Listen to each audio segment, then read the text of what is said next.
Senator McCain, Ayotte, and Graham talking about the future of the Benghazi investigation. Let's take a listen. That would establish such a select committee, and we will urge the Senate leadership to act on it as soon as possible. While we await the findings and recommendations of the administration's internal review of the Benghazi attack, it's essential for the Congress to conduct its own independent assessment.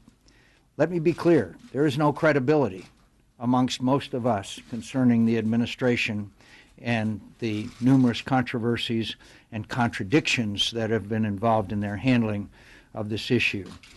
It's essential for the Congress to conduct its own independent assessment.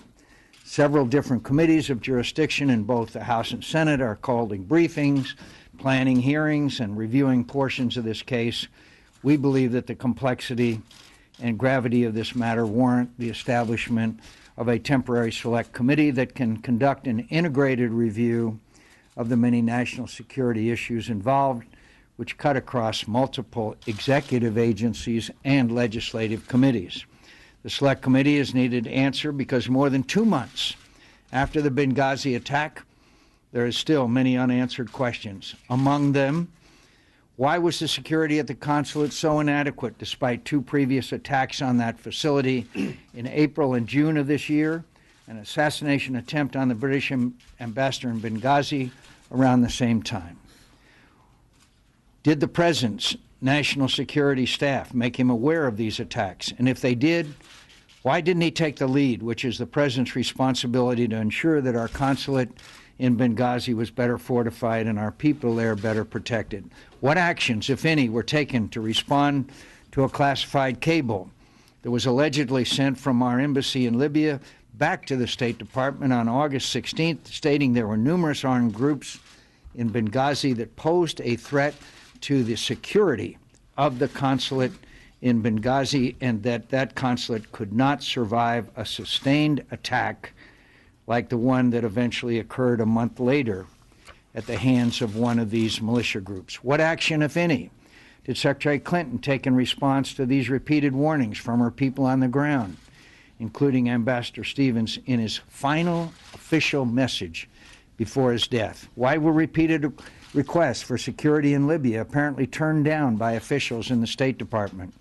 On the anniversary of the worst terrorist attack in American history, and after multiple attacks this year on our consulate in Benghazi and other Western interests there, why were U.S. armed forces in the region not ready and positioned to respond rapidly to what was a relatively foreseeable emergency?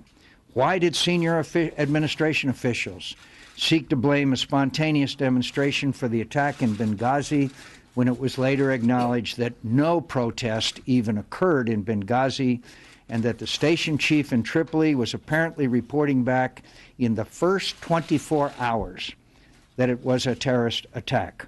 Why did President Obama insist that he labeled the events in Benghazi as an act of terrorism on September 12th, and then emphasized that in his second debate with Governor Romney? And we now know that in an interview with 60 Minutes on the same day, he explicitly refused to characterize the attack this way. And he then spent nearly 2 weeks putting the emphasis on a spontaneous protest to a hateful video, including in his address to the United Nations on September 25th. Why did our ambassador to the United Nations, in interviews 5 days after the attack, also try to blame on the hateful video when it was clear from the earliest hours of the attack that it was sophisticated, that it was a sophisticated offensive, that no protest ever occurred outside of our consulate in Benghazi? And if Ambassador Rice was relying on intelligence assessments, as she insists, why were those assessments so dramatically at odds with the earliest reports from our people on the ground? And perhaps most importantly, why does the administration still appear to have no policy to deal with the fact that al-Qaeda and affiliated groups have established sanctuaries in eastern Libya, a country that we helped to liberate and which has elected a pro-American government that is eager for our assistance? This is perhaps the most troubling question of all. The pattern of violent extremist activity in eastern Libya was well documented by our intelligence community for months leading up to the attacks of September 11, 2012. The threat reporting was extensive, and yet the administration seems to have done little to support our many Libyan friends and partners who did not overthrow Gaddafi only to see al-Qaeda-affiliated terrorists and militias take over large parts of their country. The American people deserve answers to these and other questions related to the Benghazi attack, and Congress has a unique and constitutional role to play in getting to the truth of this matter, as well as compiling the lessons of this tragedy so it's not repeated. Ambassador Chris Stevens was doing everything we want our diplomats doing. He was getting outside the wire to advance America's interests and values in our increasingly dangerous world.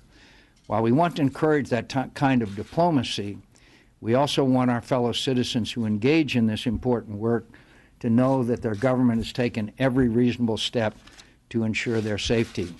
For the sake of the families of those 4 brave Americans who sacrificed their lives, they and the American people deserve answers.